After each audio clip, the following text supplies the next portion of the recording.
All right, well, everybody, good morning. Welcome to Sunset Bay. For those of you who've never been here before, on beautiful Lake Erie, and that's really why we're here today.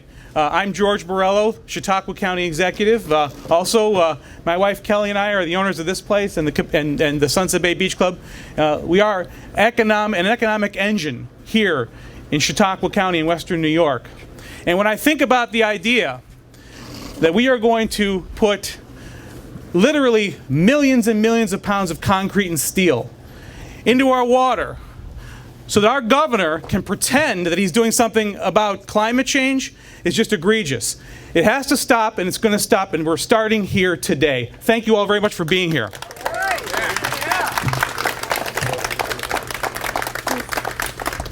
So I did a little research a while back. There's a company named Diamond Generating Corporation. They're based out of Los Angeles. I tried to research the company to see what they are about. According to Bloomberg, they can't tell you what year they were actually founded. They apparently have 70 employees. They're based in LA, but their president of their company is in Japan. But it turns out that they're actually a wholly owned subsidiary, a shell corporation of the Mitsubishi Corporation. And guess what? Mitsubishi makes windmill parts. How convenient that is. And so what happens, ladies and gentlemen, when our lake has been inundated with wind turbines? They want to go all the way from Buffalo to the Erie to the Pennsylvania line. What happens when something goes wrong? What happens when our shoreline looks like a shoreline after an oil spill because something went wrong with either the construction or the operation of these wind turbines? Well, I'll tell you something. The Diamond Generating Corporation is going to go bankrupt. And they are going to go back to Japan with the money that they made, and the rest of us are going to be left with the devastation that could last here for generations. That's the problem. And for what? Here's the bottom line. Industrial wind turbines are just nothing but an investment scam. That's really all they are. A bunch of Wall Street investment companies and foreign companies figured out a long time ago that they would have guaranteed profits courtesy of American taxpayers. And that was a much better place for them to invest. So they enlisted the help of some corrupt politicians and told them, you can tell people that you're going to do wonderful things to stop climate change from happening. And it's all a scam, ladies and gentlemen. It is the biggest investment scam of the 21st century.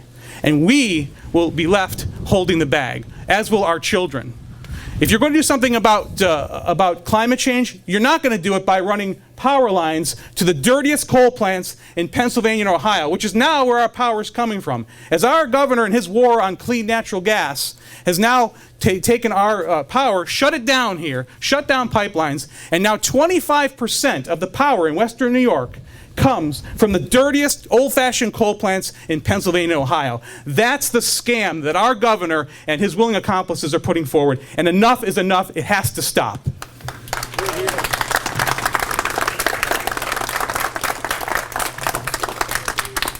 We will not sit back. We will not sit idly by. If this is such a great idea, why aren't they being open about it? This is happening in the dark corners in Albany. It has to stop. We will shine the light in those dark corners, and those rats will scatter, and we will stop this. No more. Enough is enough. We have to stand up against the scam. We have to tell the people who want to do things about climate change that they are just become the empty-headed zombie army for a bunch of Wall Street investment firms and corrupt politicians, and that will have to stop also. I'd like to thank you all for being here today. We have some other people here that would like to speak. I'm really happy to see this great crowd.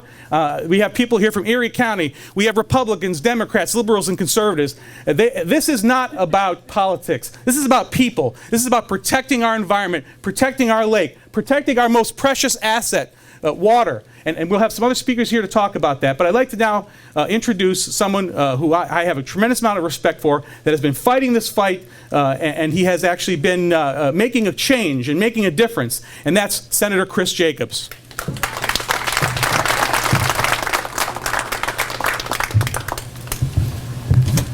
Good morning, everyone.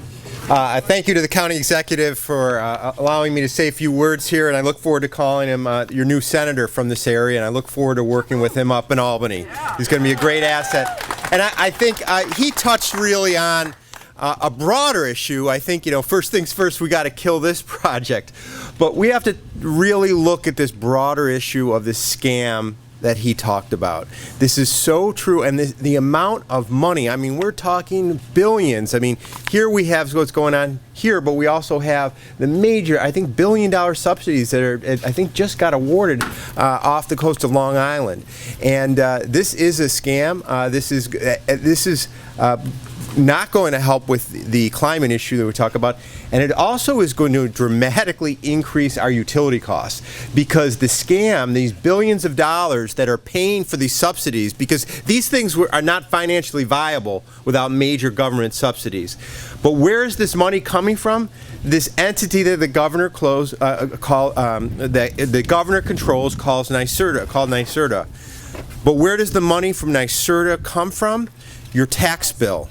And so each one of you is going to have additional taxes, which you will not see because it's not broken out individually on your tax bill, on your utility bill rather. But the other really problematic element of this is it will dramatically increase the utility costs for manufacturing. And as we're trying to fight hard to keep our jobs here and our good paying manufacturing jobs, these windmills, every time you go, it's going to be another shot against our ability to stay competitive as a region. That's a bigger issue we need to get to. Now we're talking about this project. And it's funny, not funny at all, but it's ironic we're here at Sunset Bay because somebody who lives out this way, I saw the other day and said, tell the governor, don't mess with our sunsets. We have the most beautiful sunsets here, and we do not want to see these monstrosities out here today. So I want to thank everyone that is organizing this today. I want to thank all those that have been involved in this effort for months and months to raise awareness about this. We know that this is an issue that is so harmful to the aesthetics of this area, to the environment of this area, and to really what we've seen, the reclamation of this lake, the revitalization of our water. And I think one thing I focus on too is that this is our drinking water. This is one of the greatest resources of fresh, accessible water that we have in this nation, and certainly North America, and an asset to our region. We don't want to mess with it. We don't want to disturb the lake bed, which we know has a lot of sediments. And this is why I introduced a piece of legislation to put an all-out moratorium on any industrial wind turbines in any freshwater bodies within the state of New York, which I'm pushing in Albany. And this has been done before across the lake in Ontario. They've had a moratorium since 2011. So I'm here today to fight on this. I want to thank you for sending a loud and unified voice to Albany that this will not be accepted. And I will say this is the model that we need. 2 years ago, we lost the Senate majority, Republican majority, and as the county executive mentioned, it's not about Republican and Democrat, but I always viewed the Republican majority in the Senate helped keep an upstate voice because everything else is controlled by downstate. The assembly is, we have a downstate governor, attorney general, etc. It was a one voice to say, hey, there's another part of the state too that matters. We lost that. We're still fighting the fight, and it's going to be great to have George there, but we need citizen activism more than we've ever needed before, and that's why it's so important. And I will say a bright spot of a model that I saw recently, we all saw, when the governor secretly tried to push forth an additional fee on everybody's having to get a new license plate, a $25 fee. And typically the governor does something, he says, people complain a day or two, and then, they move on and I'll get what I wanted. And he's a big bully, And, but this thing we did here is the citizens were outraged, and they got engaged, they used social media, they work with the press, and this is one of the first instances that I saw this governor with his tail between his legs go away and give up on something. Yeah. And that's the model that we need here to move forward. And I believe we have the issues on our side. Every question that everyone here has raised, legitimate questions, none of them have been answered. None have been answered. We need to be vocal because of the way that this Article 10 is designed, that they can ram this through. We need to be as vocal as we can. That's why it's important. We're going to take this message back to Albany. Albany will hear us about what we're doing here today, and we'll keep this fight till we get a clear message that this project is dead. So thank you very much for having me here. And at this point in time, I would like to invite my good friend, Erie County Legislator John Mills, John and Lynn Dixon, who's also here, our great county executive candidate, who's county legislator right now. They held a series of hearings at our legislature to raise awareness here in Buffalo. We are partners here in our counties because we love this lake, we love the quality of life, we love the economic generation it does, and we're going to fight together on this. Ladies and gentlemen, John Mills. Good morning, and thank all of you for coming out this morning. You know, there's a lot of things going to be said this morning. The two senators, of course, are allies down in Albany, and Georgia will be our next senator. You know, George Borrello is a real tough guy when it comes to issues, and I have a county executive up in Erie County who's an absolute coward. Okay, and we'll put the mirror right behind him. Because quite frankly, the last time I looked, city of Buffalo in Erie County sat on this lake, and I think it still does. So what is going on in Erie County that these people don't understand? A no-brainer. This is fresh water. Get a life. This is a fresh water body. One of my constituents out in Zoar Valley, I don't know if you know where Zoar Valley is, town of Concord, great place. One of my constituents, I was out there looking at some issues in Zoar Valley. He says, Johnny, just take this book and read it. It's called The Death and the Life of the Great Lakes by Dan Egan. I'm about halfway through. This gives a capsule review of the last 100 years of what's been going on in the Great Lakes, and certainly in Lake Erie. You know, this guy lives, you know, in the interior of Erie County, town of Concord, and he's outraged by the fact they want to put wind turbines in this lake. It's outrageous. Our fishery is going to be disturbed. Our way of life is going to be disturbed. And for these clowns down in Albany, they even suggest this. They are absolutely out of their minds. They're out of touch with the reality of the constituents in Western New York. That's a fact. So we have to continue to keep this going. Rallies, and it's going to stay in the legislature forever. And hopefully if I'm reelected this fall, we're going to lash out again January 1st. And until they start crawling back under the rocks again. And then we're going to open up the rocks and kick them in the butt and get them out of here. Because they're not going to disturb our area. This is ours. What these politicians don't understand is, quite frankly, everything here, the lake, everything here belongs to us, the taxpayers and the residents of New York State. And get with it, guys and girls, you know. The bottom line is, we work for you. These are your assets. We're just the caretakers. So why screw it up? Okay? So thank you again for coming. This is great. And you know, the councilman here from town of Irving, thank you for bringing this wonderful weather today for our, we really appreciate that, councilman. So I'd like to introduce my cohort and the legislator and the county executive candidate, and hopefully will be our county executive. Well, I'm making bets with the media. She's going to win by 3 points. Come on, Lynn Dixon. Come on up here.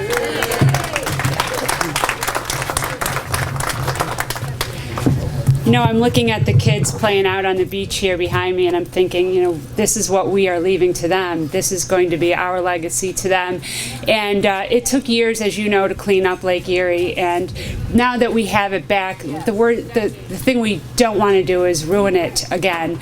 And when I hear environmentalists saying that, you know, this is all about clean energy, and I'm thinking, what could be more environmentally friendly than fighting for your clean water and protecting the Great Lakes? And it's so important. You know, when I first got into the legislature, I had the good fortune for the first 2 years to represent the town of Evans, and when we first took on this battle.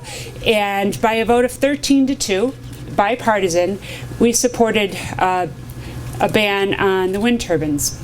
We've tried to do it again in the county legislature, and they keep it in committee. They won't allow it out for a vote. Why do you think that is? Because they're being told from above not to move on it.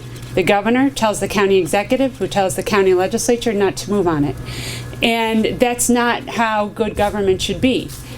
As John Mills said, we are here to represent you. And we know what you want. You don't want wind turbines in Lake Erie.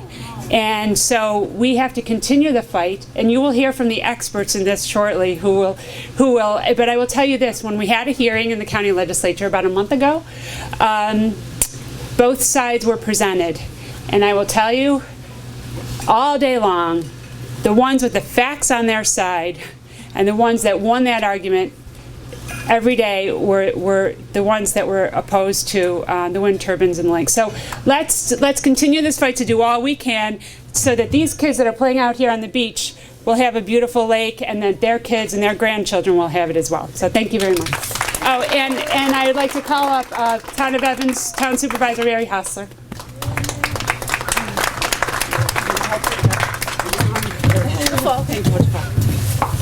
Thanks, Lynn, and thank you, everybody, for coming today. It was back in March, probably, is when I heard, I got a scuttle from the congressman's office saying that we have a company sniffing around Lake Erie to put wind turbines in. And at that time, I couldn't get a hold of the company, Finally, was able to get together a meeting and invited all the elected officials above us that work for us, along with fishing advisory groups. I've been working with a group for almost 3.5 years, trying to find help around our Sturgeon Point Marina. And this is where those wind turbines would start. We only have 4 miles between us and Canada. So where is halfway in between, and where would these windmills be situated? 2 miles off shoreline? I don't know about you, but it's a beautiful crisp night here on a sunset, all you see is blinking red lights along the shoreline of Canada. And those are onshore. So can you imagine what it's gonna look like offshore and in the water? Again, I asked, where is freshwater studies done for wind turbines? Can't get an answer. What does it do to fresh water? What does it do to fish patterns? What does it do to littoral drift? We already have beaches starved by man-made obstructions in the lake. So if we continue to not pay attention, we are going to be in the same situation we were when Bethlehem Steel was in place.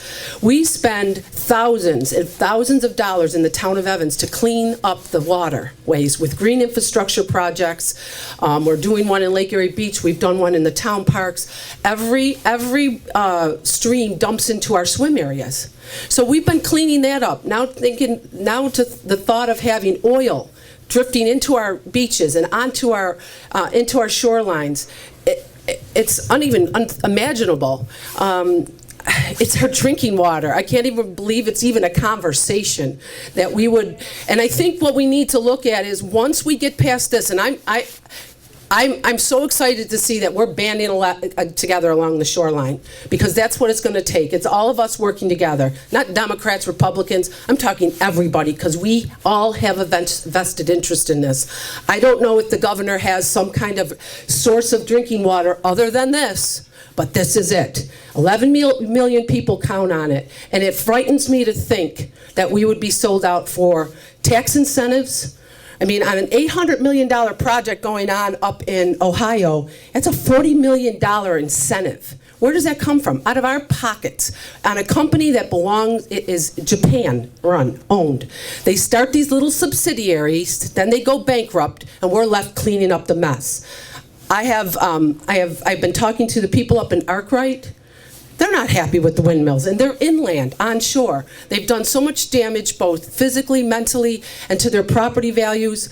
They're discouraged. So I can't even imagine what it would do to the property values here along our waterfront, and what it would do to our businesses. So thank you all for banding together, coming together. I think it needs to be strong. And the first meeting that I brought together Diamond Wind out to talk to us, Their main speaker was a lobbyist. So they started at ground zero with a lobbyist. And that lobbyist has been up in Albany lobbying for this. So we need to lobby just as hard, if not harder, up in Albany, because that's where it's being done. That's where the decisions are being made. So we got to take it up to Albany, and we've got to start lobbying up there, because they're lobbying hard. Thank you. Jeff Jondle, he's our next speaker. I'm a retired state conservation police lieutenant. I'm a native Western New Yorker. Spent my whole life here except when I've been assigned to other parts of the state. I'm also the president of the Erie County Federation of Sportsmen's Clubs. We've got 45 clubs with over 10,000 organized members, another 125,000 license holders in Erie County. And that's the sportsmen who come out here to lake and play and work. Take a look at the view behind me. Now, put about 50 of these out there. You can see about 7 miles right now for something that's flat on the water. Put something 440 feet out there, you're going to see it more than 10. There's no way you're not going to see these beasts out there. Capturing wind energy is something we've been doing as a society for hundreds, if not thousands of years. Technologies have improved in some ways. The promises these people are making make it really sound appealing. But they're seeing selective promises and selective facts. They want to cherry pick it. They don't survive very well when you do the research and look at it. There's a lot of confusion about how these systems work. I think it's Germany uses a lot of wind power, and on one day, they had enough wind power to run for one day. The thing is, wind power is supplemental. When it's available, because it's intermittent, it's not reliable, you have to maintain the base power, you have to energize the lines. So, yeah, wind power working out there, what do you got to do? You got to turn down the hydro or turn down the coal or the gas so you can try to ship this stuff in that costs 3 to 5 times as much to buy? How does this make sense? None of the power we get now, this huge area, we have more power than we can use in Western New York. It goes other places. So why don't we get some of that? But now we're going to add some more and it costs 3 to 5 times more and ruin the view and contaminate the water. Anyway, I want to talk a little bit about natural stuff. Niagara River and Lake Erie were recently recognized as a Ramsar wetland of unique and critical importance. This wetlands designation puts us on a par with the Everglades, Chesapeake Bay, San Francisco Bay, and only 40 other places in North America and a few dozen in the world. The Niagara River corridor is also designated a globally significant important bird area. And it helps to define how this area is critical, not just here, but to issues in birds and migratory roles around the world. And that was in '96. And Lake Erie supports one of the largest concentrations of canvasback redhead ducks. It supports ducks, gulls, terns, and songbirds, common loons, colonial nesting terns, common terns, and a bunch of endangered species. The Niagara River is one of the most diverse concentrations of seagulls in the world. More than 100,000 individuals can be observed foraging along the river. A total of 19 gull species have been recorded.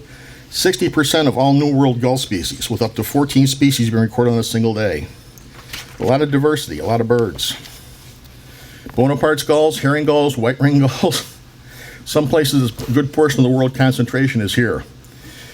In the fall, we have over 20,000 individuals of redheads, canvasbacks, and more of greater scaup. Again, it's more than 1% of the world population. Also, black-crowned night herons, common terns, ring-billed gulls. It's just a huge number of them. And then we start talking about the raptor species, the hawks that come through, the eagles that come through. You've got eagles locally, eagles at Cat Creek, eagles all the way up to the Sturgeon Point and up through Buffalo. They feed on fish. They feed out in the lake. And the hawks that come through as well. These birds were not designed to compete with, these huge blade sweeps, and they get a lot of bird impacts. I don't know how they're going to repair and replace these blades from the impacts with the birds and the bats and the hail and the snow and the rain out in the lake. And those blades can't be recycled. So somehow they got to get them down, bring them ashore, chop them up and landfill them and replace them. Oh yeah, they just went to the Hamburg IDA wants $1.4 million to replace the defective blades up at Iron Wind.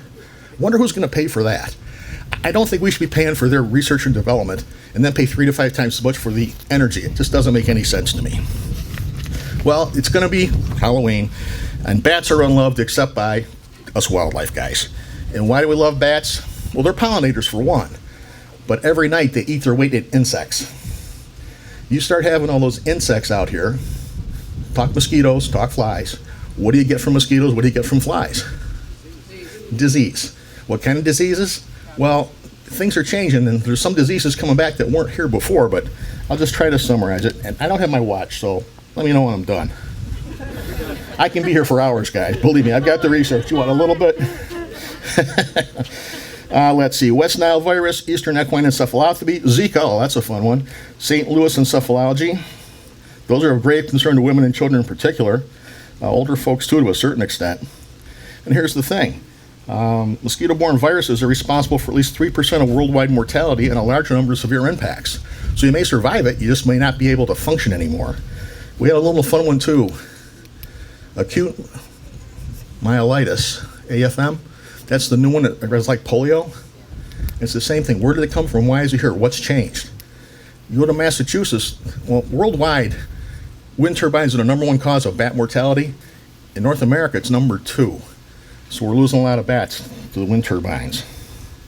Unless we as a society are willing to accept the unabated spread of insect-borne viruses, potentially, and risk the application to the people and environment of pesticides to attempt to slow it, we must protect our natural bat populations. Bat populations cannot sustain the additional mortality due to wind turbines, and populations are projected to crash. Bat reproductive success is not high. It's also estimated that U.S. farmers save over $23 billion a year in pesticides and crop damages thanks to bats. Bats are cool. Let's talk about birds. Again, there's no real good studies for freshwater.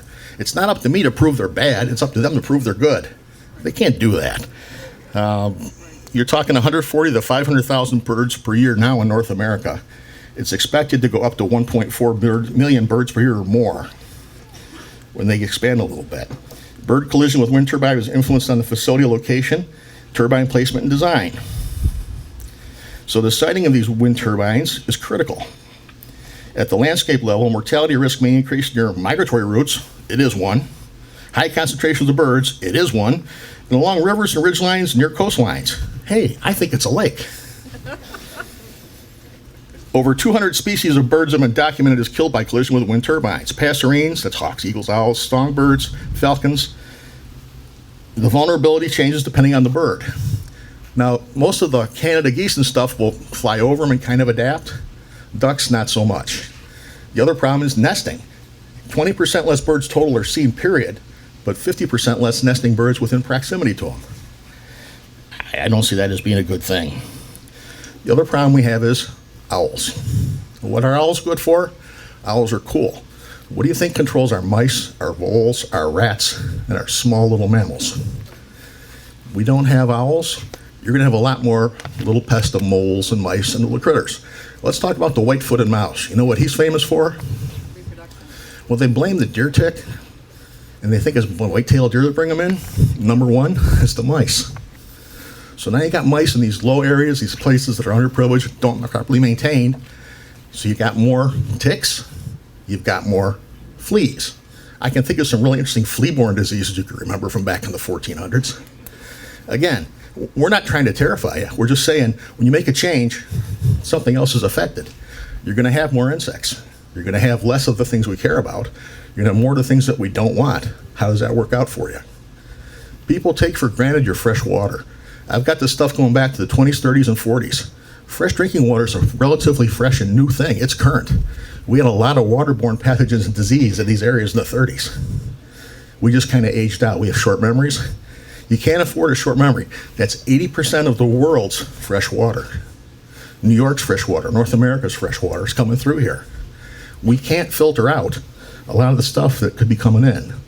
And you can't tell me these wind turbines don't leak oil and don't burn. I don't think the pictures are faked. Now you got to take the boats out there to try to service them. They have no experience with these things in freshwater and freshwater ice. Never mind 20-footers in a 50-mile-an-hour wind in a snowstorm. I just I sit here and I laugh, but it's not funny. They're actually serious about this. You got to be kidding me. Oh yeah, our acute flaccid myelitis. There it is. That one scares me. And then enterovirus too. And there's hantavirus from the mice too. There's just a bunch of nasties. And again, it impacts those environmental justice areas. It impacts those people in the substandard housing more than any of us. So we gotta just try and maintain it and keep what we've got and not endanger it. In the 1970s, this lake was dead. I mean, you couldn't support a lot of things. And what you could find, you couldn't eat. How did we get there? Bad decisions, bad politicians, bad policies. Again, this is not just who we are as New Yorkers. We don't want to destroy our wildlife. We don't want to destroy our water. We don't want to destroy our views for 3% of our power that costs 3 to 5 times as much, that's intermittent and unreliable. Oh yeah, and there's those coal-fired plants in Ohio and Pennsylvania blowing this way. It doesn't work. I can go on forever. I will happily yield. Somebody new we just met recently, Mary Henson. If you join us for a minute, there you are. Thank you. Hi, everybody. I joined a Facebook group this summer, Citizens Against Turbines in Lake Erie, because I didn't know anything about it. And then I found there was a legislature meeting. Having never been to one, I decided to go.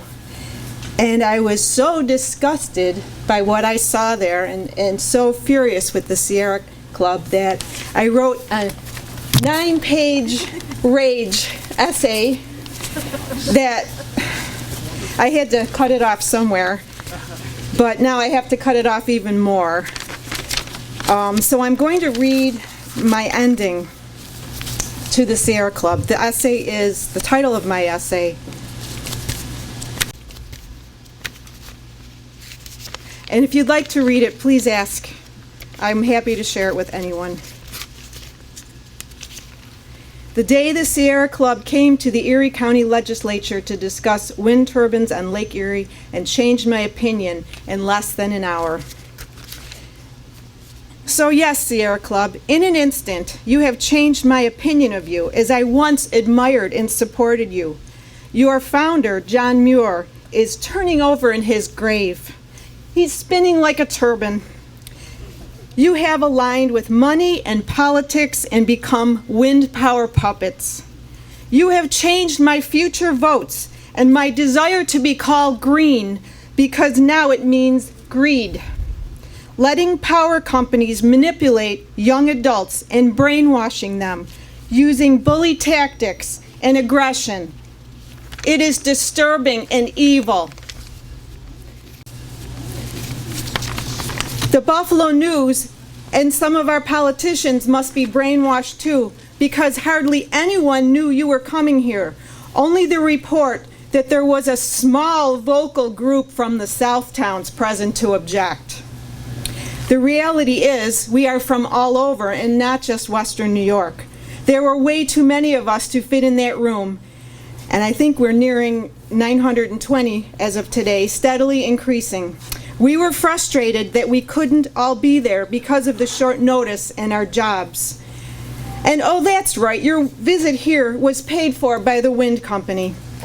Maybe you will delete this essay, maybe use it to retrain your representatives so they will have manners and be less insulting to the locals, and you can carry your deceptive agenda further.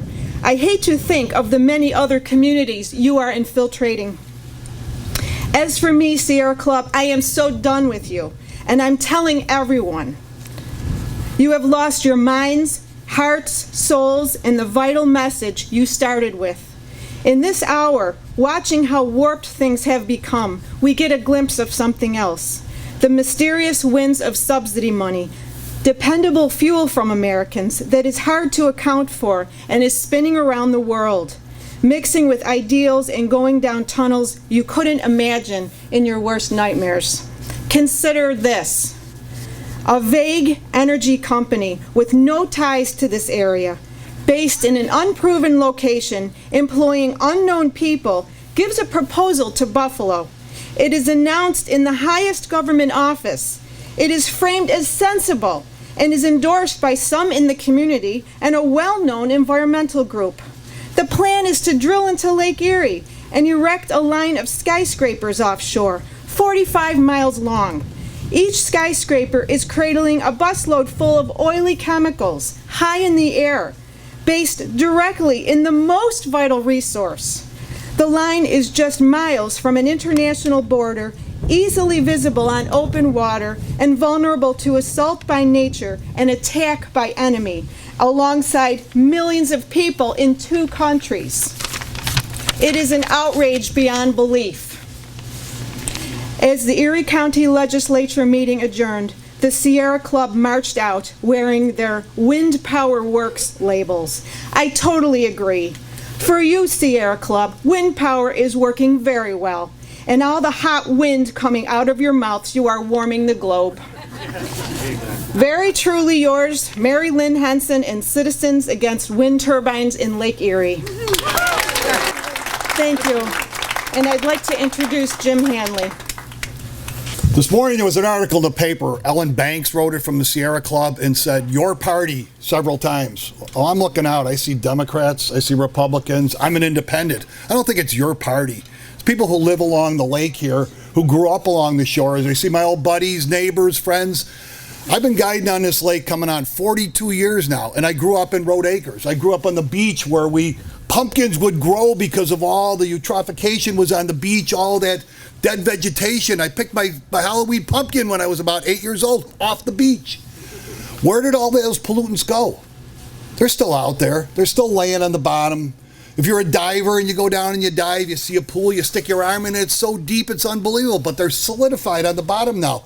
We don't want to be dropping millions of tons of concrete and stirring up that bottom, getting that water to flow toward Buffalo. The Buffalo water quality will go right down the tubes. You know, I caught a fish when I was in 1958. I was 6 years old. I caught a fish, and it made the Courier Express. If any of you remember the Courier Express, it made the Courier Express because it was such a big fish then. We catch 4-pound bass now every day. We catch walleye like crazy. Those migration routes, you think they're not going to put those on those spawning beds and those migration routes? You boaters aren't going to be able to go between them because they're going to have an off limits all around them. That's going to be Homeland Security's not going to let you get near those. They told, oh, you can fish next to them. All right, yeah, you tell us that now. That's just not going to happen. But anyway, I'm going to make mine real short. I'm going to leave you with a motivation that got me going many, many years ago. As a TV host, I hosted my TV show for 18 years. And right at the beginning, I had the pleasure, I interviewed him 3 times, was rock and roller Ted Nugent, rock and roller, hunter, outdoorsman, everything else. And at the end of the interview, I was so awestruck by Ted, I was sitting there kind of like, I'm here with this rock legend. And he said to me at the end of the interview, "Jim, are you outspoken about the environment?" And I said, "No, not really, Ted. Jim, you owe it to your blood brothers and blood sisters to stand up for their rights, to hunt, shoot, trap, fish, protect the environment, and enjoy the outdoors. Your silence is a vote for the other side. I am encouraging you all right now. Do not be silent. Be like Ted said and speak up." Thank you. Rich, your turn, buddy.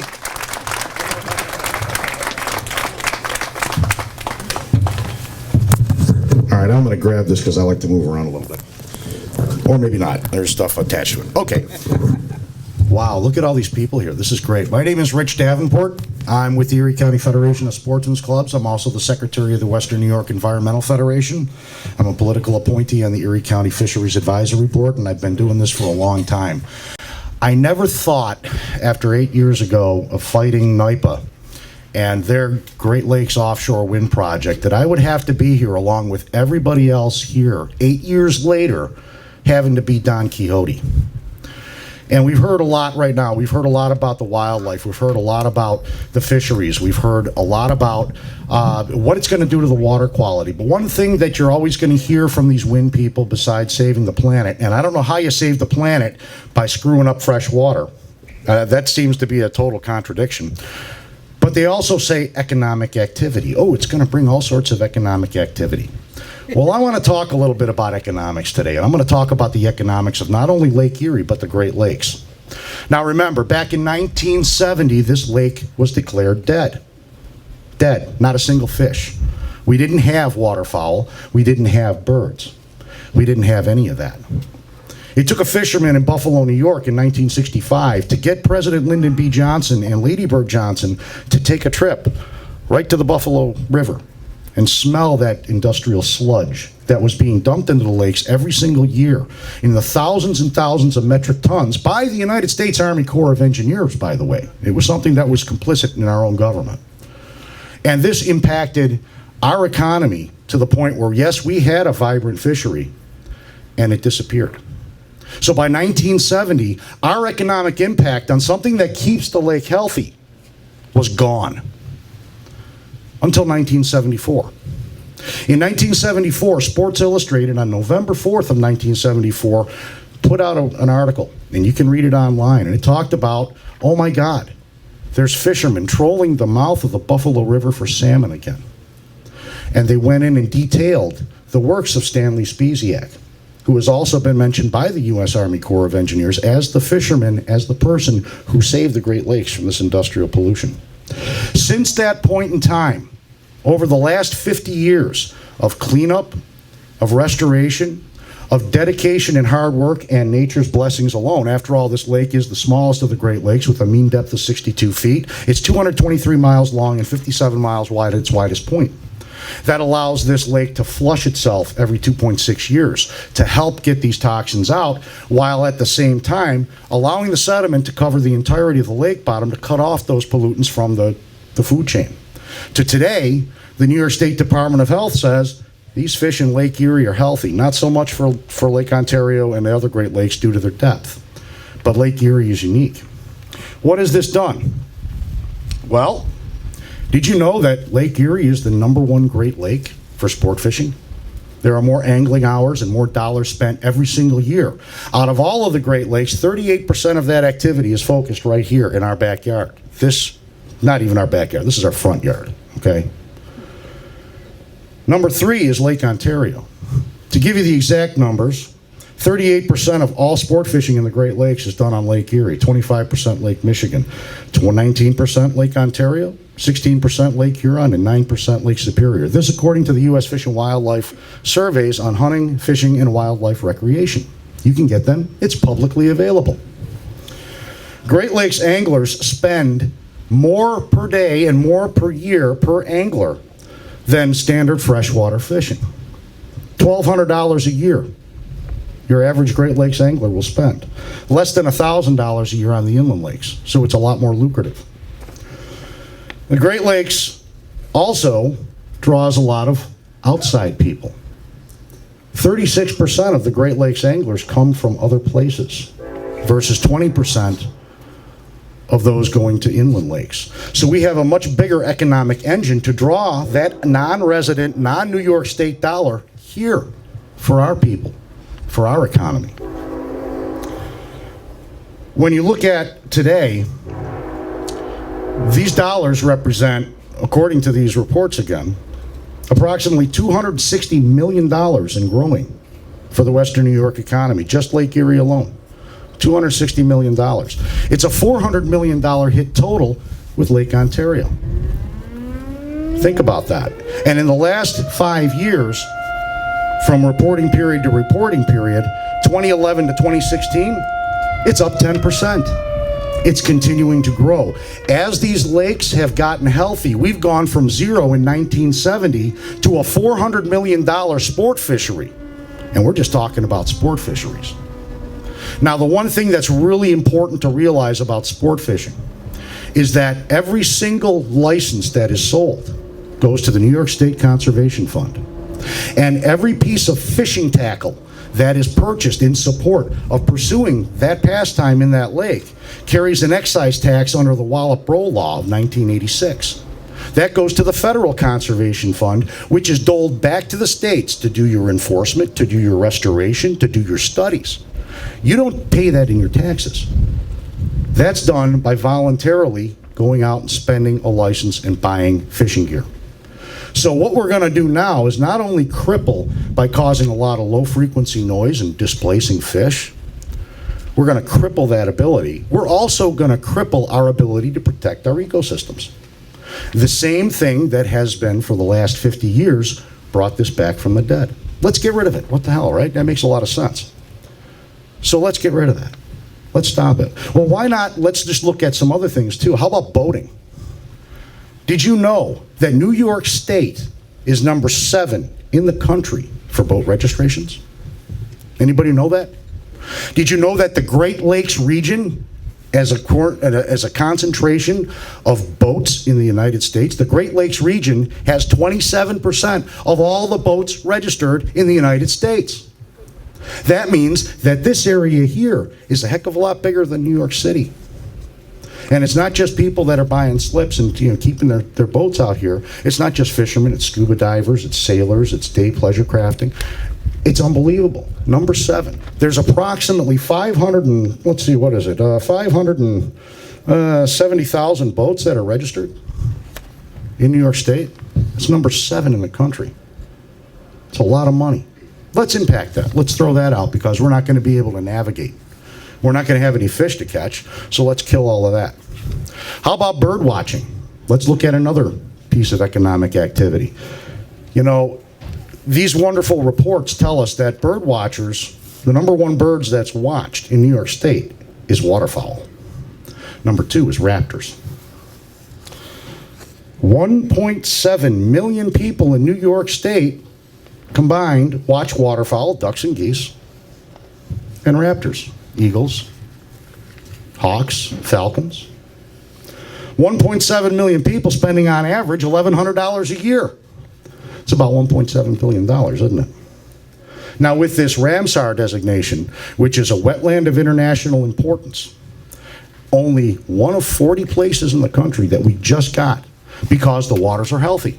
The waters have become healthy. Now we have all this traffic, and I tell you, I can see the folks that bird watch up and down this area. I run into them when I'm waterfowl hunting. I have good conversations with them. They're looking at seagulls. They're looking at different birds. It's generating a lot of money, a lot of activity. Most of their money is spent on travel.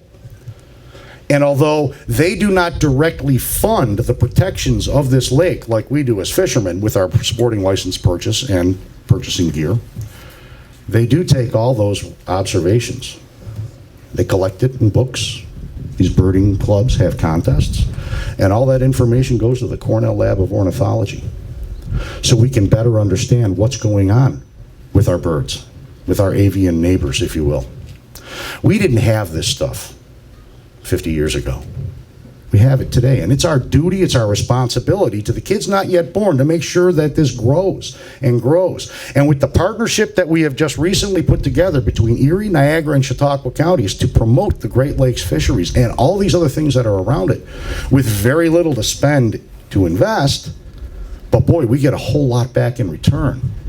It doesn't make a lot of sense to jeopardize it for something like wind turbines. So let's talk about the economics of wind turbines, because we know that we have thousands and thousands of jobs, many families, many people paying taxes into the system. What do we do with these wind turbines? Well, let's set up and pour billions of dollars into that and create entities that carry a negative tax rating. In fact, New York Zoning and Planning Board in 2010 found that a terrestrial-based wind turbine factory carries a negative 163% tax rating. This is why they all want to do it, see? That guaranteed scam, the big scam there is, every dollar you might make, I'm going to give you $1.63 out of the taxpayers' coffers. How is that progress? And when it's marinized, you're going to have something that costs 5 times or more than it does on land. Not just to build it, but then you got to maintain it. So that could be $6 or $7 for every dollar they might generate. Well, that's a hell of a deal. Let's destroy this and give them our money to do that. Does that make any sense? Now, when you look at physics, you look at the economics of energy, it's really not about what generates electricity, because I can take a balloon and I can rub it in my hair and I can put it up to a light and that fluorescent light is going to light up, but it's not real suitable for electrical distribution. You have to have certain factors that are met. First, it has to be alternating current. Direct current can't be delivered across distance. We already learned that back 100 and some odd years ago when Tesla and Edison fought it out, right? So you have to have 3 things that are met. You always have to deliver energy over time. Because energy over time, when you're a power supplier, getting an interconnect, you're now also integrated into what's known as base load planning. That keeps the lines energized. If you don't have energized lines, you can't get electricity to the outlets. And if you continually de-energize your lines by breaking over your base load through base demand and not meeting peak demand, you have brownouts. How does that help people that are in hospitals, that are on life support, or have to have oxygen? We heard a story a few weeks ago in California that they're now having massive brownouts and planned blackouts because they've gone green. They don't have any electricity. You cannot order the wind to blow. People that needed oxygen died in 20 minutes when they lost their power. Is that progress? So we're going to give them $7 for every dollar out of our pocket to throw the fish out through low-frequency noise pollution. We're going to violate international treaty, the International Border Water Treaty of 1909. It's the same treaty that formed the International Joint Commission. We can't screw with their water and their commerce, and they can't do it to us. At a 7-mile impact radius for that low-frequency noise, displacing the very important gas-filled swim bladder fish, such as walleye and yellow perch and bass, and the forage fish like emerald shiners, rainbow smelt. 7 miles per turbine, gone. They keep insects in check. They have a vibrant economic activity that is around it, with full reporting of any problems that happen back to the state regulators, the DEC, so they can react to problems. All this stuff has come together to deliver a high quality of life. We have no more sandfly plagues because of fish. Anybody remember those sandfly plagues? Oh yeah. Did you know that in 1932 a doctor in Buffalo found that those things had a pheromone that they emit that people are highly allergic to? I'm one of them. Put me right in the damn hospital every 4th of July. Let's bring those back. What the heck? We've got that wonderful canal side. That's an economic engine, right? I wonder how long that economic engine will be running when you have the biblical plagues of sandflies come down during a free concert and people are choking to death. That makes a lot of sense, too. So from an economic standpoint, you can't get the power, you can't get an interconnect to these without that backup, and they want to, smoke and mirrors. Pennsylvania coal plant. Send us over 30%, that's 60 megawatts. On a 200 megawatt, they have to heat 30% for their 24/7, 365, that's their interconnect. Traditional power sources, according to New York Independent Systems Operators, it's 60%. But for these things, we're going to cut it in half. Okay, let's make it a little less reliable on that grid. What the heck, right? But meanwhile, while we're dropping all this money in, all we really need to do, since we're not like growing in population, right? The taxes are driving people out. It's not climate change. It's the tax climate's driving people out. So what are we going to do? Well, let's just throw the money here. Or why don't we upgrade the grid? If we just replace the old copper and implement heat technology, the heat recovery technologies, we could increase the output of the grid itself by 30% without adding one new power generation source. Oh, but we can't do that because that doesn't show that I'm clean and green, and I can just go ahead and cut a ribbon and say, look at my monument to stupidity. People, we need to use wisdom.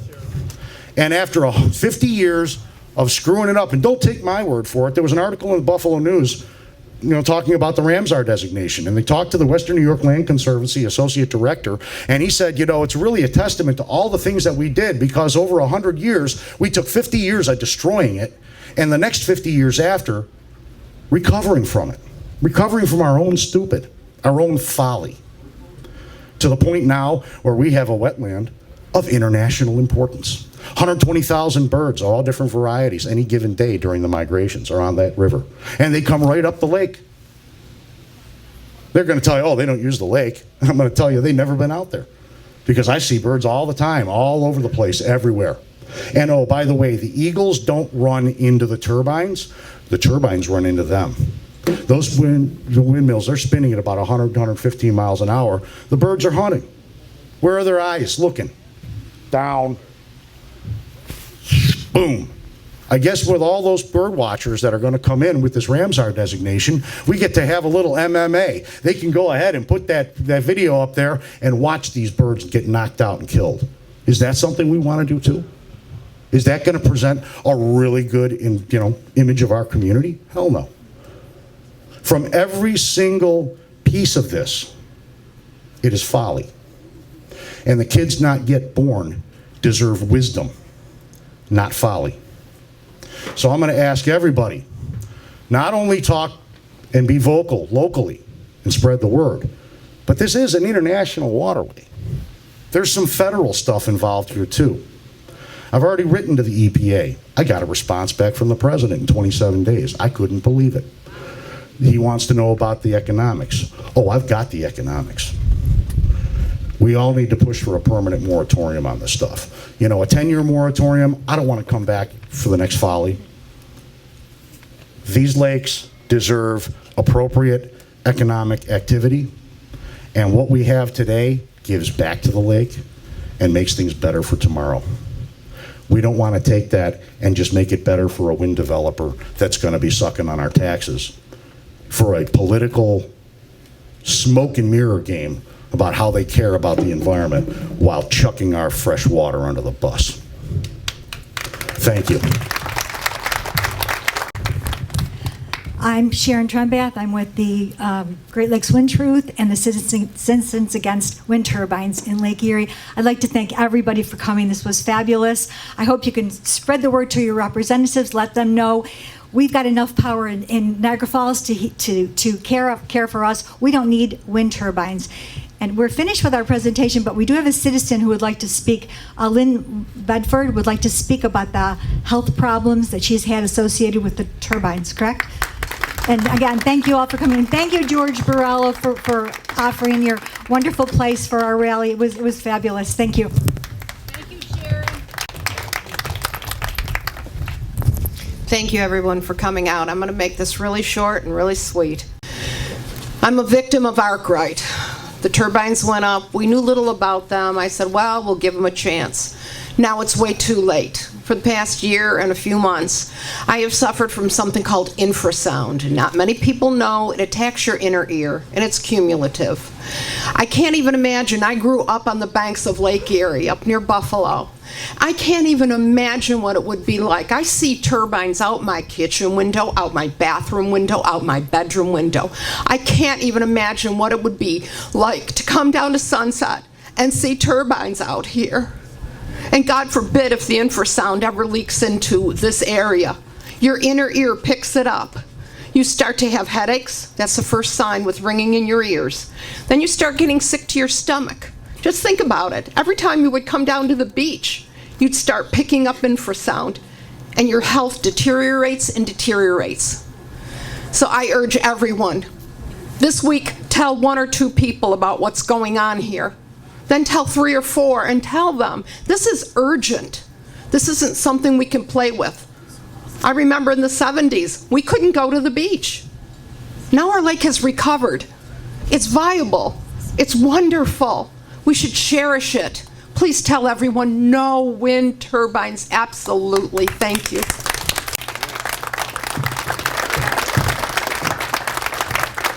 I'm Sharon Trembath. I'm Lake Erie Coordinator for the International Coastal Cleanup, and I'm with the Citizens Against Wind Turbines in Lake Erie and the Great Lakes Wind Truth.